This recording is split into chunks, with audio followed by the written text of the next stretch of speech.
Angry Joe here, and I'm with Cory, the CEO of Hex Entertainment, and we're going to talk about Hex Shards of Fate.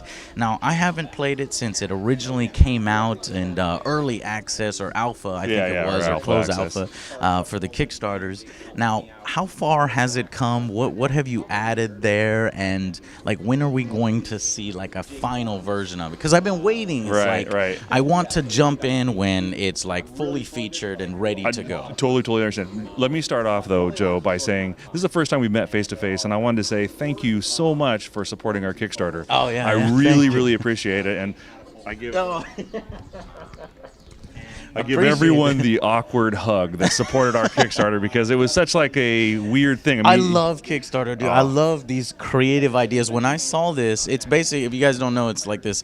It's a combination of a TCG, but then there's also MMO elements, and I was really excited about guilds and sharing strategies and all that stuff. And that was early That's on. why I kickstarted. Yeah, and I love Kickstarter because it lets crazy ideas come into existence. And, it was early on when there weren't a lot of huge video game Kickstarters. There have been a few, and now it seems like they're getting bigger and bigger. And you see with like First Party doing a Kickstarter. Yeah. But if you look back at ours, like, for a Kickstarter from somebody who had never made a video game, and it wasn't based on somebody who made a game you loved as a kid and then was remaking it with a different name, we were just out of nowhere, and to raise as much as we did was a real testament to this idea that an invention, something new, could find love and traction, and it was people like you that really supported it that made it possible at all, and I want you to know how much I do appreciate that. No problem.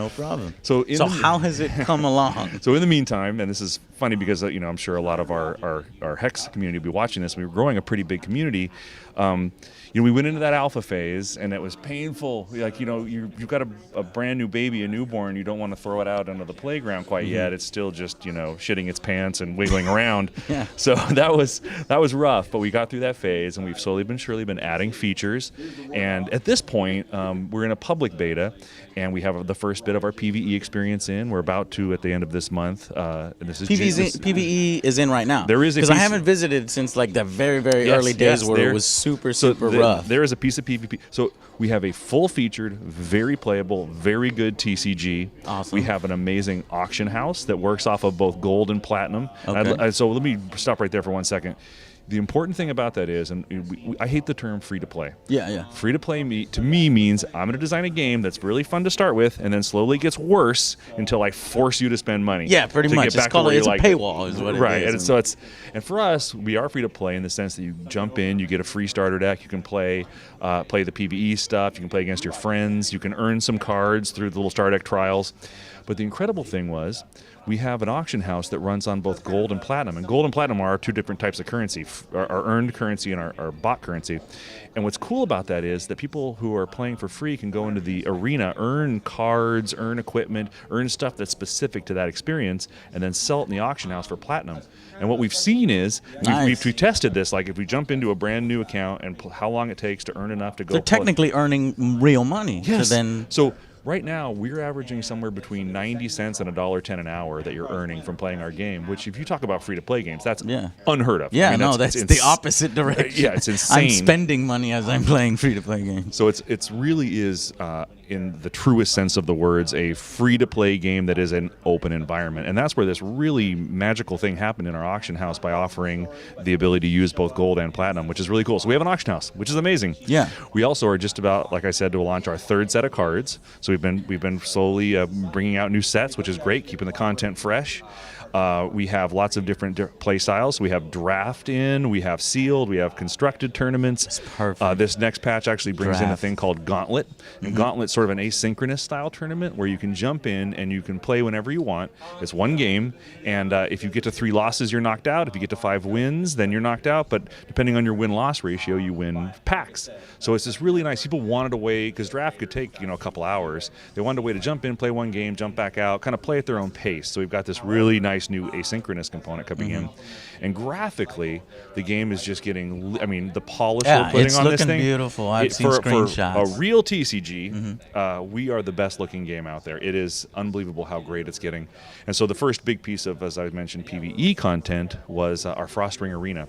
So our Frostring Arena allows you to jump into the game, play against different opponents, AI-controlled opponents, and then every 4 opponents gets you to a boss, and then you have 4 different tiers that you play through, and then you win PvE cards, equipment. That's another thing. We put in equipment. So one of the promises of the Kickstarter was this idea that not just socketed cards, which of course are in the game, and not just picking your champion that has abilities, this idea that each card had a couple pieces of equipment associated with it. Sure. We've actually got equipment in the game. So now And, you can and the actually, other flipping the cards and having the Double back's stuff on not the in back. yet. Double back. When is that coming?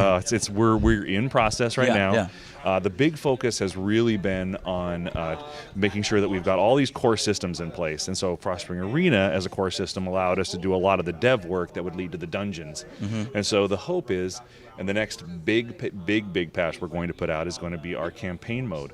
So that's when you're going to be able to make your character, level them up. We've built this incredible talent skill tree system that's just insane. I'm excited again. That sounds good. And that's going to be where you're going to actually unlock all of these dungeons and go through all of these sort of RPG single-player style story modes that sort of relate back into this larger MMO experience. And that's why I kickstarted, because we already have the solid TCG and playing with friends and having those battles, and then once we get that component in, it's going to be crazy. When do you think that'll be done? Yeah, my hope is that by the end of the year we get the first piece of the campaign mode in, and we're working real hard to make that happen. You know, the trial for Hex has been, and we're up to 50 people now. I mean, it's crazy. Your first video game, you said, right? Yes. So you're kind of, it's a learning process as you go along. Yeah, we were a TCG company. We were a hobby gaming company. So learning the digital side has been one of the things that we've had to overcome.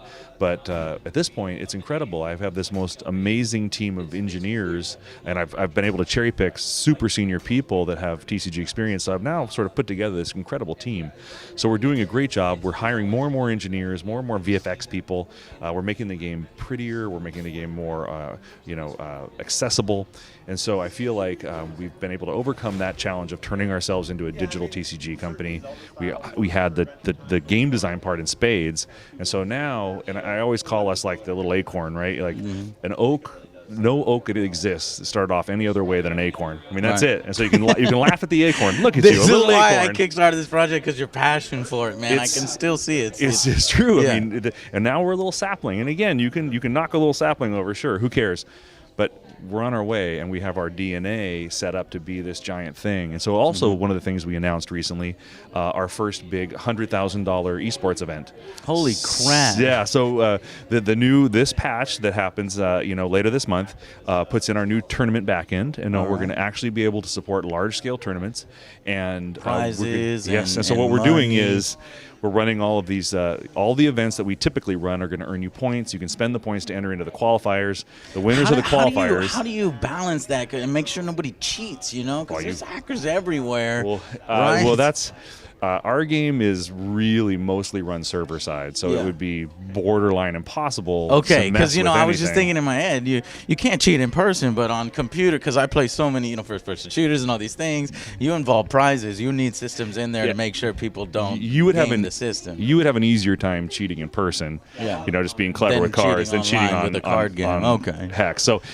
We're very confident. We just put authenticator support in, so a little more account security, speaking about hackers. Yeah. But one of the great things about the esports initiative is that for the winners of these qualifiers, we're going to actually fly them to Irvine, where they're going to play in this large televised event, and the prize pool is going to be $100,000. So awesome. It is starting to live up to all those commitments that we made in the Kickstarter and the dream of what we knew Hex could be. And it's slow. It is so slow. It's painfully slow. Believe me, I apologize how slow. You must be talking to the forums, because obviously we all want it to come out faster, but yeah.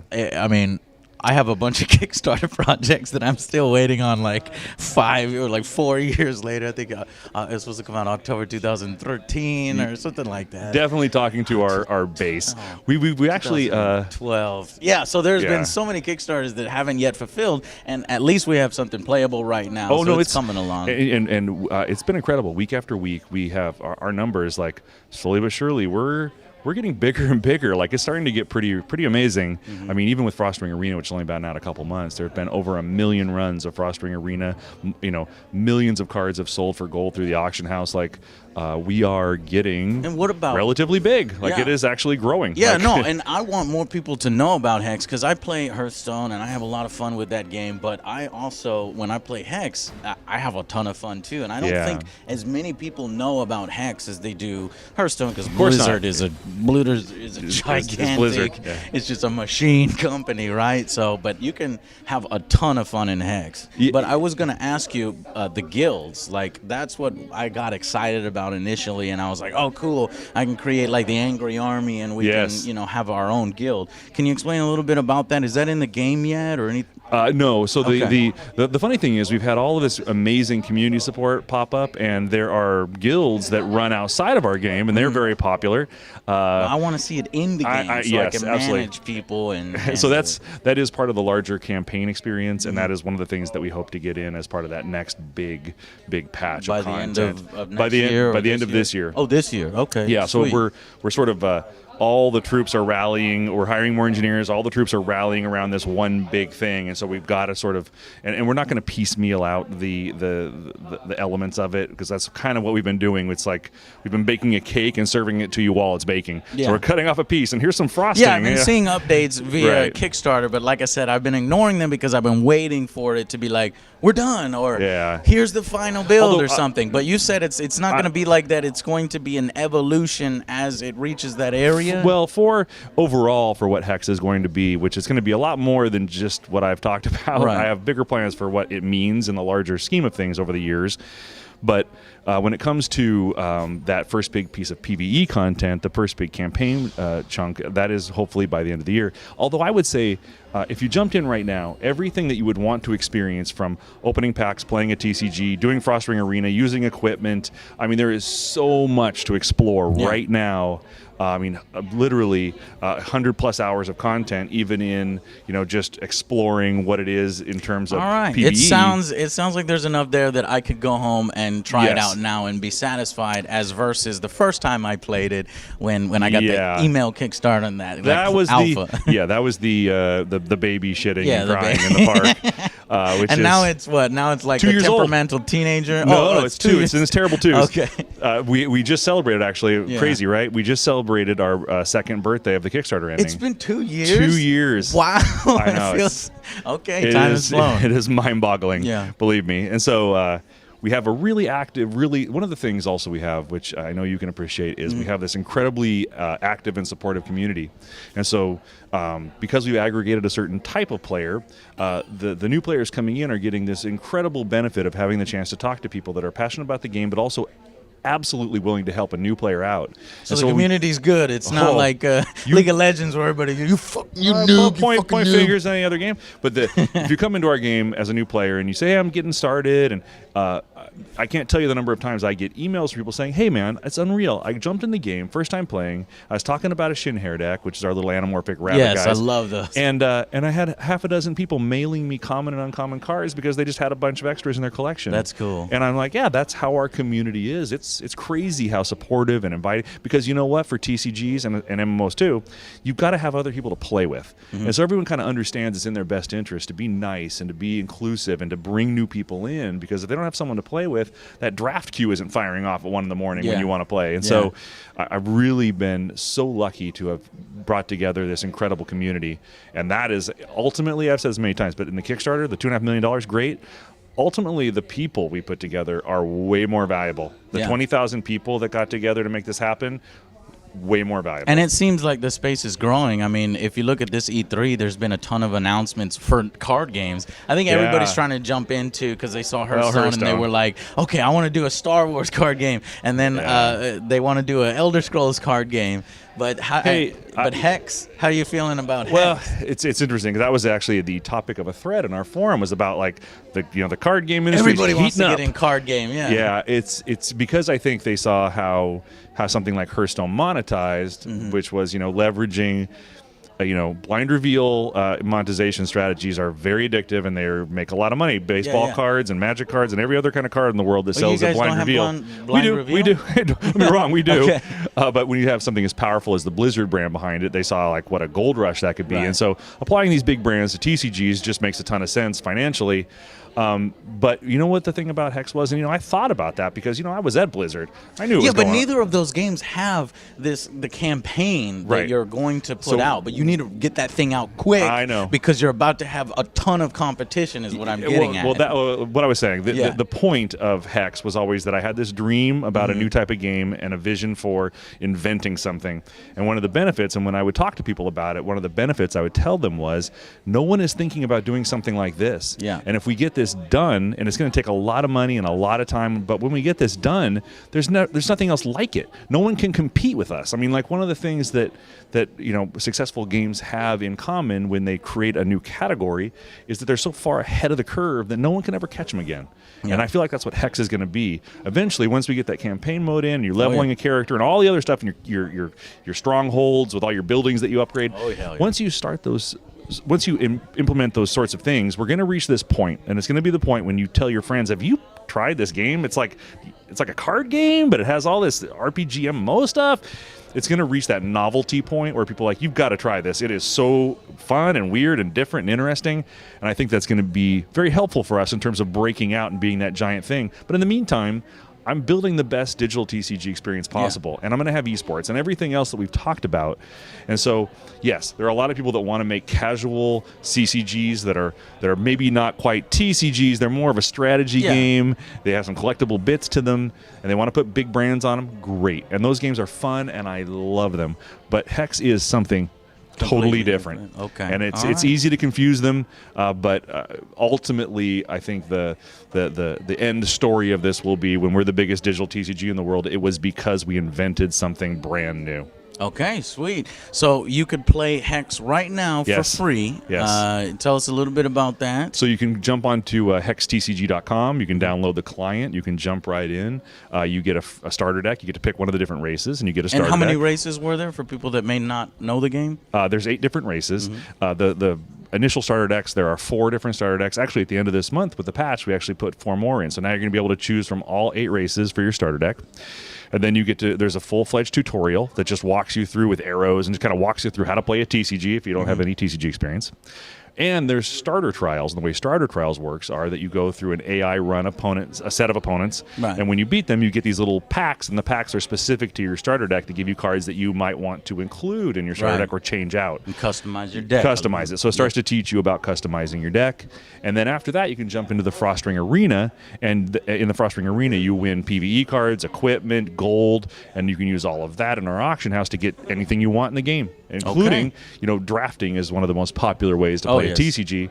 In our game, it's $2 a pack, and so drafting is $7 to do a draft. And right now, with the value of gold in our game, with all the different cool gold sinks that we have, within a few days of grinding through the arena and having fun and playing the game, you can actually earn enough to jump into a draft. And if you win that draft, you could, win enough packs to then do another draft. Never have to pay unless you super like the game, and then you put in more. Which I have no problem paying in for a game that I have fun with or that I identify with, and this is one of those. At least, for our game, I felt like, having you be able to jump in and give it a try and see if you like it and play with it for a little while before you make the commitment of buying more packs. I mean, that was super important. Yeah. And so I feel like we did a good job of that. Okay. And then we'll see the more substantial MMO evolution, hopefully by the end of the year, you say? Yes, that's correct. Towards the end of the year is when we're working on it. Well, thank you so much for taking the time to speak with us, Cory. Sorry about the awkward hug, but I have to give them. It's a contractual obligation for all my Kickstarter backers, the awkward hug. Oh, yeah. When you see them, they're right. They get thank that you hug. so much. I would do the same thing. Right, well, thank you so much for taking the time to speak with us, and we'll see you on the next Angry Joe Show. This